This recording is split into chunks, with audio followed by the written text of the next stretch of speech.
بسم الله والحمد لله والصلاة والسلام على رسول الله. أيها الإخوة الكرام، السلام عليكم ورحمة الله وبركاته. الدرس 46 من دروس الفقه المالكي، مسجد التقوى درع بن خدام. نسأل الله عز وجل أن يتقبل منا جميعا صالح الأعمال. وعنوان درس اليوم صلاة الحاجة.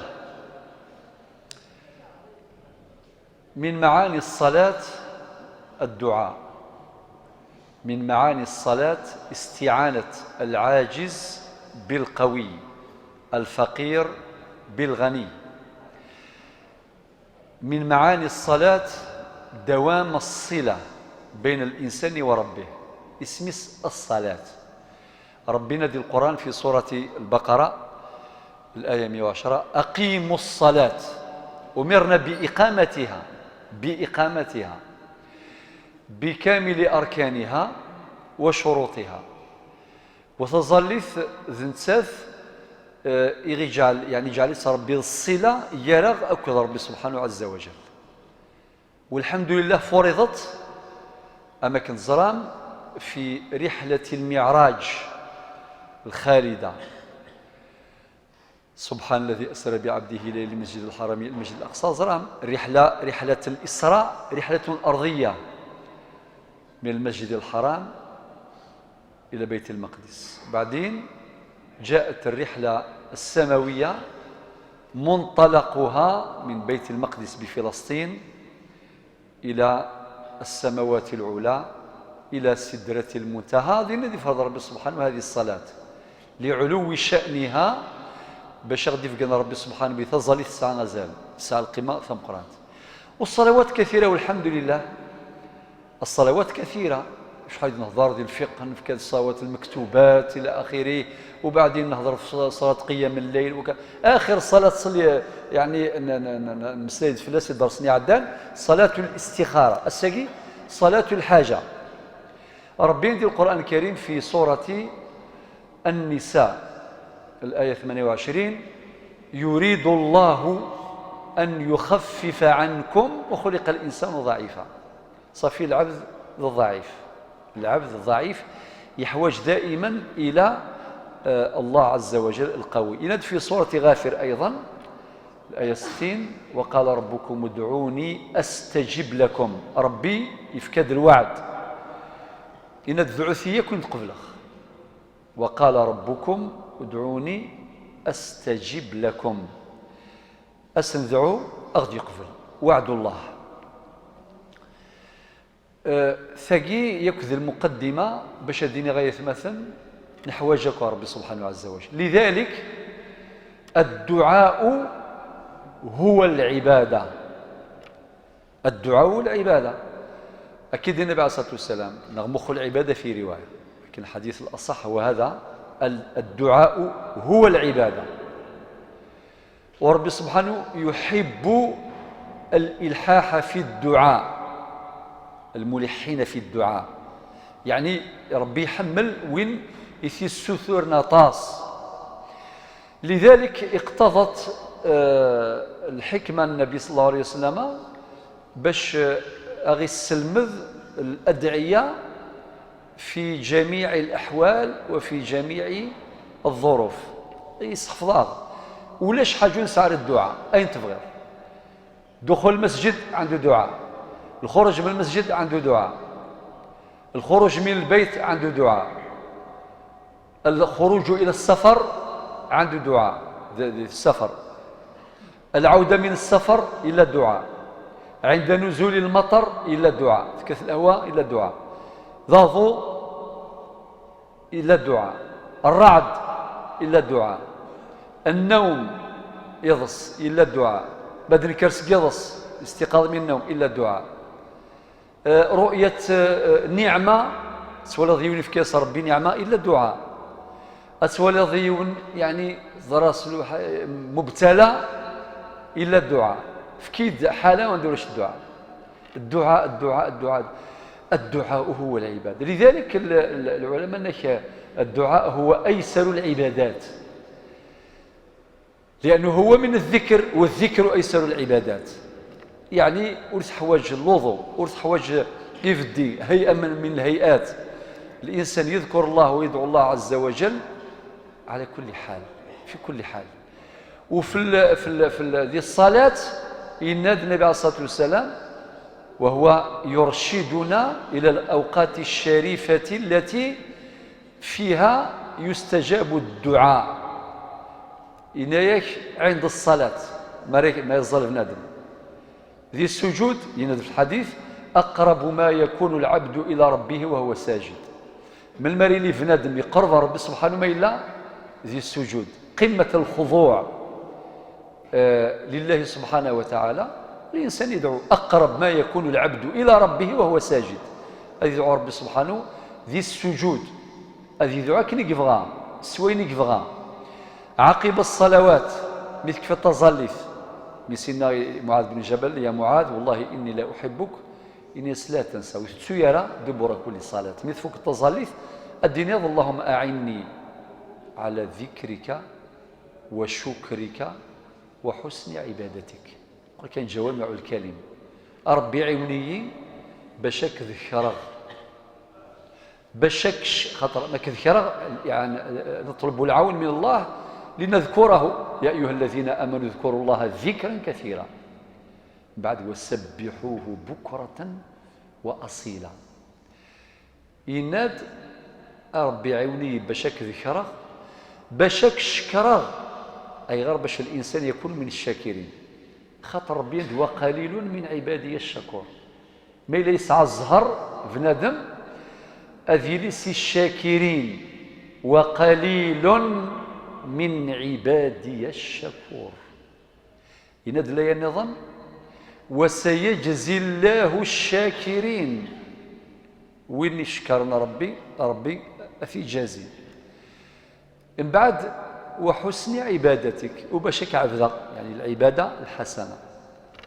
إذن الخلاصة ولاش الحالة ذيراني لي أغدي النار النبي صلى الله عليه وسلم الحديث نغ الذكر أمشار ندعو ربي سبحانه عز وجل، وندعوه باش تبقى دائما الصلة قائمة بين الإنسان وربه. وقد قلنا قبل حين بأن من معاني الصلاة الدعاء، من معاني الصلاة الدعاء. ثم هذا كله تقديم وتمهيد لصلاة الحاجة. شو معنى أولا صلاة الحاجة؟ يعني طلب الحاجة من الله، ولكن عقب صلاة. خطر الدعاء مطلقا الإنسان يدعو ولو بغير صلاة، يدعو الله عز وجل. وقد قلنا الآن في أي حال وفي أي وقت دعو ربي من مثل بغيض في تبغيض. إذا شوف هذا ما يدعو كان سويني لهان يدعو على سويني ندير أي ليلا ذيرث مي سويني لهان أتسلعضي مانيك وأتسلعضي وياض. الدعاء مثلا في ظهر الغيب أتسلعضيون ذي الغيافيس يلها ذي القرآن الكريم مغدنا ربي سبحانه في سورة الحشر الآية 10: ربنا اغفر لنا ولإخواننا الذين سبقونا بالإيمان. ولا شيء ثاني وقال يموثن وقال يكون نسلم المرة من في الدعاء يقين نتعايسن أتوضيه ماك في ظهر الغيب والملائكة كين آمين ولكن مثل ذلك شات تدعوض الملائكة كين آمين ولكن مثل ذلك أين تدعوض شين تربحض ما تدعوض السطسرة ربك يسر، ما تدعوض الرباح كيف ما تدعوض الزمرث سويني تدعوض آمين ولكن مثل ذلك باش نغفل ريث مثلا. لذلك الإنسان لازم يكثر من الدعاء. وبعدين الدعاء يقبليث ربي ما يقبليث أذغى الله يبارك موث يقبل ذي الدنيا ثلاثة يقبل ذي الآخر سيتادير ذيوث طنطش ذيو باوين يغي صراجوم ذي الآخر. هات بنادم ذينا غاسيني لو كان أكا ود قبيل ضرك ود كان مي أين كان يزعغ وفيخ ذي الآخر.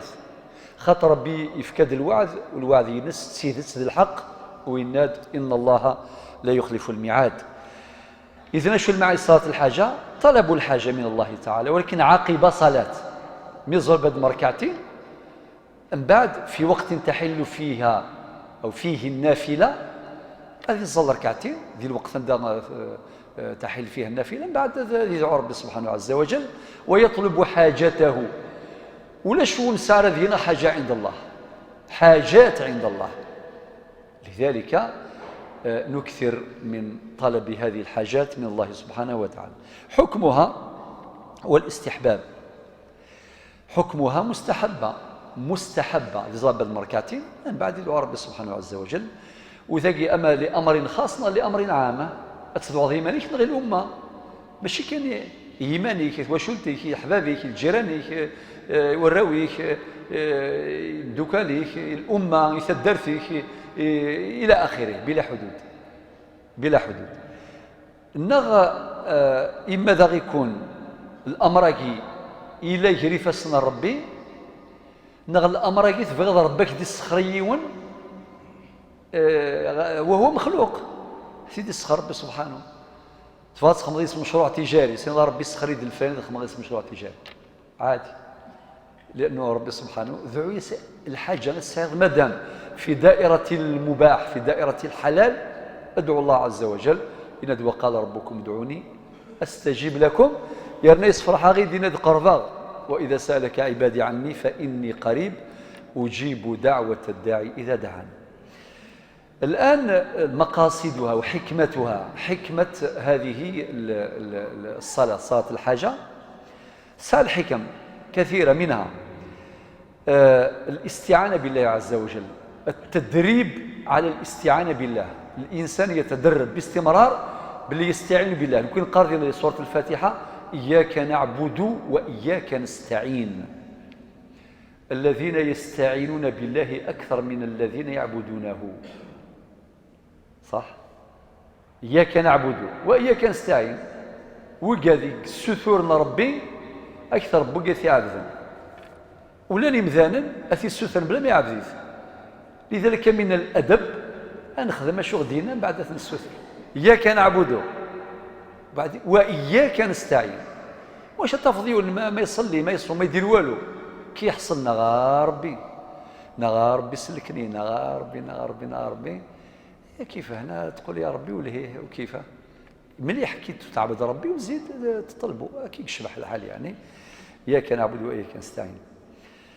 أمن يجيب المضطر إذا دعاه ويكشف السوء كما قال القرآن في سورة النمل الآية 62.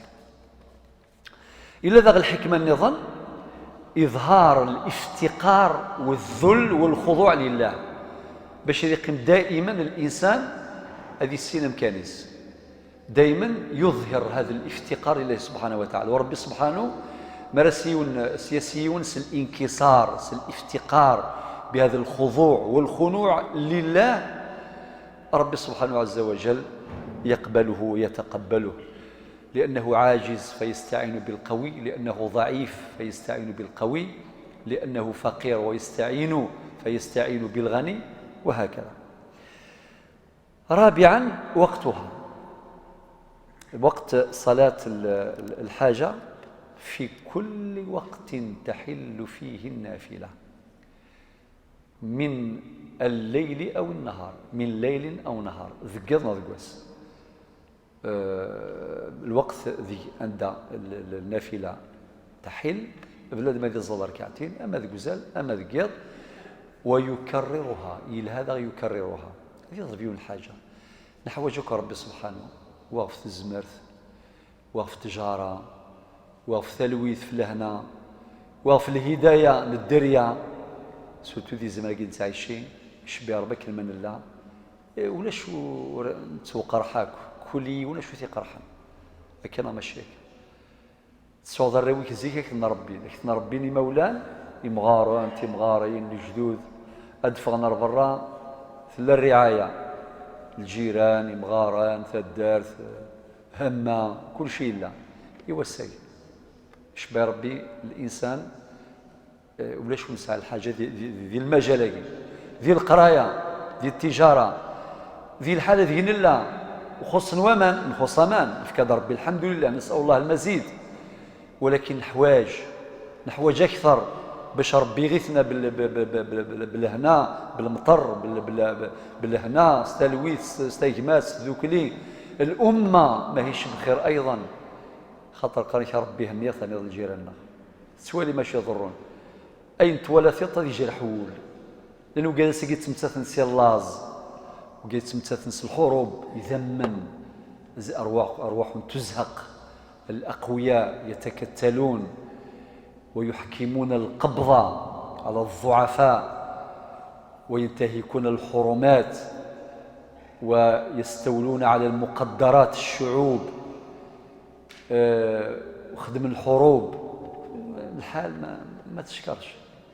الأمة كأمة والبشرية كبشرية. لو اشتكت الأرض إلى الله سبحانه وتعالى ونطقت، لا نطقت تشكو إلى الله عز وجل ظلم العباد. لو كان نطق القاعة تشتكي يا ربي سبحانه تزلني ذمن في الباطل تم حقراني الأقوياء تعدوا على الضعفاء والناس تموت بالجوع، تموت نسي اللاز الغشي إلى آخره. كل هذه المظالم التي تحصل في دنيا الناس. لذلك كان الحوايج دائما ربي زي ما كاين ولا الشارع ندعوه نساء الشارع ندعوه، سواء عقب الصلوات ولا في الأوقات الشريفة والأحوال الشريفة الكثيرة التي أرشدنا إليها المصطفى صلى الله عليه وسلم. فندعو الله عز وجل أن يغير حالنا وحال أمتنا إلى أحسن حال. خامسا كيفية أدائها سهلة. صلاة ركعتين داير، بعدين الإنسان بعد ما يصلي ركعتين يثني على الله، يحمد ربي ويشكر ربي سبحانه عز وجل ويصلي على النبي صلى الله عليه وسلم. بعد ذلك يسأل الله حاجته. بعد ذي الستر ربي سبحانه السيف كشو يبغى أسيدعو استعراف أسيدعو استقبيلي تدعو المهم يدعو، ولكن ماذا بك يدعو مع حضور القلب. يدعو الله وهو موقن بالإجابة مع حضور القلب، ماشي ذا هو كان جالس يفاق خاطئ. إلا قبل يركز ويخلي القلب نتاعو حاضر ويدعو الله عز وجل بما أراد. عن أبي الدرداء قال سمعت رسول الله صلى الله عليه وسلم يقول من توضأ فأسبغ الوضوء، يعني حسنه وين يغن الوضوء أكني وثاكني يلهاكني يلزم، ثم صلى ركعتين يتمهما سقك الله من حوض النبي صلى الله عليه وسلم.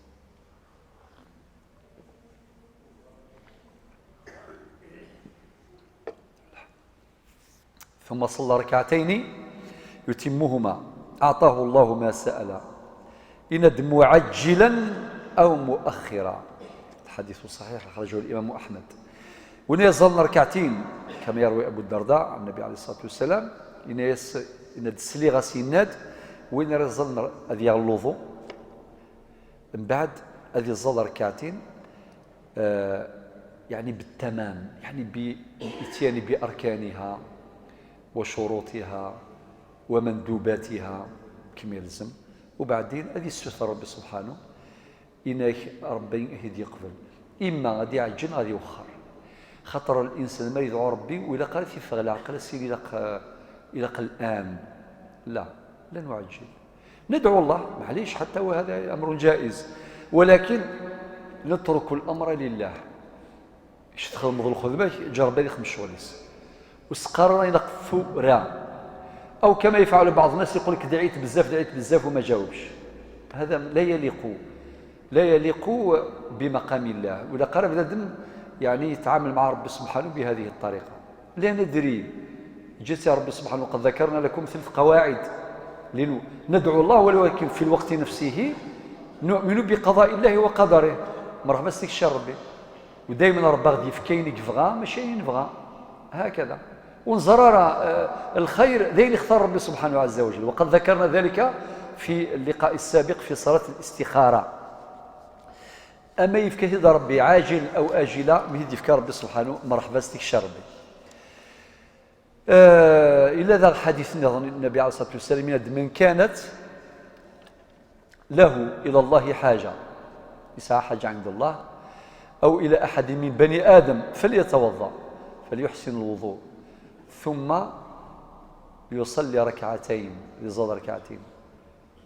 وليثني على الله، الحمد لله ربي عز وجل، ويصلي على النبي عليه الصلاة والسلام ثم ليقول أشهديني لا إله إلا الله الحليم الكريم، لا إله إلا الله الحليم الكريم لا إله إلا الله العلي العظيم، سبحان الله رب العرش العظيم، الحمد لله رب العالمين، أسألك موجبات رحمتك وعزائم مغفرتك والغنيمة من كل بر والسلامة من كل إثم، لا تدع لي ذنبا إلا غفرته ولا هما إلا فرجته ولا حاجة هي لك رضا إلا قضيتها يا أرحم الراحمين.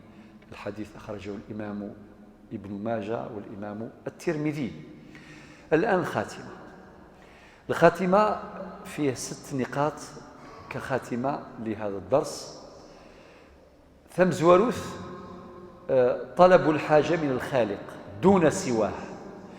معنى الإنسان وإذا سألت فاسأل الله، كل حاجة من رب سبحانه عز وجل، معناه وبلا واسطة يركض ربي. والحمد لله ديننا يربط ويوثق الصلة بيننا وبين ربنا مباشرة. التوبة يبغى يتوب يرز ربي ويحوج على الانترميديار ويحوج على وسيط، فلا صكوك الغفران ولا قرارات الحرمان في الإسلام على طول. وإذا سألك عبادي عني فإني قريب أجيب دعوة الداعي إذا دعان. الإنسان يدعو الله بلا واسطة. 2 يسعى هو لقضاء حوائج الناس. أي غار خطر إذا كان الإنسان يسعى في قضاء حوائج الناس ربي يقضي له حاجته. هكا جماعة الخير، أما كنت ساوى نظيم ذن ربي أكيعون. يساد في حديث ابن عمر ينادي النبي عليه الصلاة والسلام: المسلم أخو المسلم لا يظلمه ولا يسلمه. بعد شو دينا؟ من كان في حاجة أخيه كان الله في حاجته. وين يتزالن في الشغال مدن ربي سبحانه أسدي سهل لشغاليس، أسدي السر لشغاليس. ومن فرج عن مسلم كربة ما كينسلم إلا ذي الطيق تضيق فلاس إلى تقوث الكربة، فرج الله عنه كربة من كرب يوم القيامة. أماكن ثعون ذي ما كينسلم ذي الدنيا السكسط ربي أكي السكس ذي الكرب من يوم القيامة. وذي نقوار لسلاك يا جماعة الخير. صافي بنادم هذه تشجيع عوين سي الدنيا تغلى خرث. فمن كان يرجو لقاء ربه فليعمل عملا صالحا ولا يشرك بعبادة ربه أحدا. فرج الله عنه كربة من كرب يوم القيامة. ومن ستر مسلما وين راه يسرن يمس إنسلم ثسرى يثمثن ثسرى يقال أن الإنترنت الآن عامرة بالفضائح، لا أدري، ولكن يقال من مصادر موثوقة أحقار مثورة الشبكة العنكبوتية عامرة بالفضائح، بمعنى كل يوم يفضح الآخر. ما هذا؟ لماذا؟ لأنه الخوف ربي ولاش؟ خاطر كان الخوف ربي لا يلعب ذي الصر مدن ربه ذي الصر في هذا الصراع. نكثر من ذكر الخير فينتشر ولا نكثر من ذكر الشر فيندثر. وما إلا الشر يقوى الفضائح خوات خلاص من بعد ذي روح تكسن السر يرحم ربي.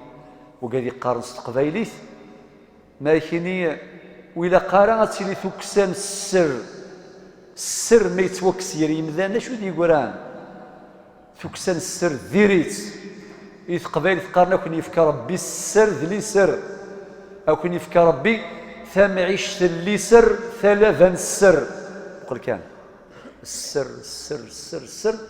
تساقي سي الدعوات يتسكني مزورة سواطاس واحد إذا كان عطاله ربي السر واش يزيد خلاص راه مستور. لذلك يا جماعة الخير الفضائح ذي ريثنت. وطبعا الشيطان والنفس الأمارة بالسوء ميالة، النفس ميالة إلى هذه الأمور. ولماذا؟ لأنه الشيطان كي تبغى والنفس كي تبغى الأمارة بالسوء باش ما يولي يمس مفضوح وكاين اللي يهدد الآخر يقول لك نفضحك. للأسف هذه ما هو دين، ما هو الشرع، ما هو أخلاق، ما هو تربية، ما هو رجلة، خاصة إذا تعلق الأمر في الحق بالجميع، يعني بالجميع، ولكن بالنساء أكثر خطر، خاصة في المجتمعات كما يقول علماء الاجتماع، المجتمعات الذكورية خاصة ما يتعلق بالنساء. ربي يسترنا جميعا يا جماعة الخير. هذا النبي عليه الصلاة والسلام وعدنا ووعده حق. الوعد ما يسدس يا ربي سبحانه تسيدت ما ينفذ النبي صلى الله عليه وسلم تسيدت. ومن ستر مسلما ستره الله يوم القيامة، حديث أخرجه البخاري في المظالم، وكما أخرجه الإمام مسلم أيضا في البر والصلة، وحديث كثيرة في هذا الباب. اكتفي بهذا. إلا النقطة الثالثة في الخاتمة، لازم الإنسان يتعامل مع الله عز وجل ويدعو الله بلا نذر. بعض الناس يديروا النذور وبعدين يحصلوا، يكون حاصل يقول يا ربي لو كان تدير لي كذا وكذا، تعطي لي كذا وكذا، نصوم عامين متتالية. واحد مرة قال لك دار الوعد ربي سبحانه النذر 5 سنين ما بدون انقطاع. هو طبعا صام واحد 6 شهور ولا 7 شهور من بعد فشل. حلا أخويا علاه. وكاين اللي يلتزم بدراهم يقول لك أذبح بقرة، وفي الآخر بعد يبدأ يحبس على الحلول، يقول لك ترى يجوز باش نذبح دجاجة. واش داك البقرة أخويا ما تقدرش. علاه أخويا روح بالعقل. ربي قال ادعوا الله عز وجل، وإذا كان واحد أعطى النذر لازم يجب الوفاء بالنذر، أليس كذلك؟ ربي قال في سورة قاف 18 الآية ما يلفظ من قول إلا لديه رقيب عتيد. خزائن الله عز وجل مملوءة لا تنفذ أبدا. ماشي ذاك فيك ساعة ربي سبحانه سيظل يكفو راه سرح ادعوا الله عز وجل بلا سدود وبلا حدود. لذلك تجد النذر ذكرتها خطر لي فيه مشكلات يقع فيها كثير من الناس. هذه خدم هذه ضرب ربي أسيني هذه نذر كذا وكذا، الصيام، الصلاة، القيام يوميا، كل واحد كيفاه. أبرين بعد يحصل ويندم وبعدين يبحث على الرخص. لكن نفتي ثبور ثم كيس يقروا خطر زمي غلا خطر. النقطة الرابعة، لازم الإنسان كي يدعو الله عز وجل يدير صلاة الحاجة ينتظر الاستجابة مع الإيمان بما قدره الله. معناه ما تنساش عقيدة القضاء، الإيمان بالقضاء والقدر. إذا قد سيديك تكون حاضرة ترافقك هذه العقيدة باش تكون مرتاح، تدعو الله عز وجل وانت مرتاح ودير صلاة الحاجة وطلب ربي سبحانه. جا ربي يخدم الشغل وزردا داير الخير، لا ندري يا أخي عسى أن تكرهوا شيئا وهو خير لكم، وعسى أن تحبوا شيئا وهو شر لكم، والله يعلم وأنتم لا تعلمون. لأن الله عز وجل هو أعلم العالمين، هو أحكم الحاكمين، هو أرحم الراحمين. جالس يا ربي يرفسني في حدود اجتهاد البشر. تجتهد أنت ترى مصلحتك في هذه المسألة ولكن لا تدري، وبالك المصلحة انك ماشي دين عند النظام صافي ونزرها. جيت يا ربي سبحانه. الخاتمة دائما نقطة 5 الخاتمة، لازم الجزم في الدعاء مع اليقين بالإجابة. معنى الإنسان يدعو الله عز وجل وهو موقن بالإجابة. إذا قال يسعوا اليقين الذي وعده هو الله، إذن ادعو الله وأنت موقن بالإجابة والسلام. وجيت وطبعا ذاك الناد لا يتحقق ذلك إلا مع حضور القلب، ماشي مع غفلته، يكون مع حضور القلب. والنقطة ثانية الإلحاح في الدعاء، يعني الإنسان يدعو الله سبحانه وتعالى ويدير صلاة الحاجة مرات ومرات، ثم يسأل الله عز وجل أن يستجيب، وقد وعد وقال ربكم ادعوني أستجب لكم. أسأل الله عز وجل أن يوفقنا جميعا إلى ما يحبه ويرضاه، وأن يسترنا جميعا في الدنيا وفي الآخرة، وأن يشفي مرضانا ومرضى المسلمين، وأن يرحم موتانا وموتى المسلمين. آمين، والحمد لله رب العالمين.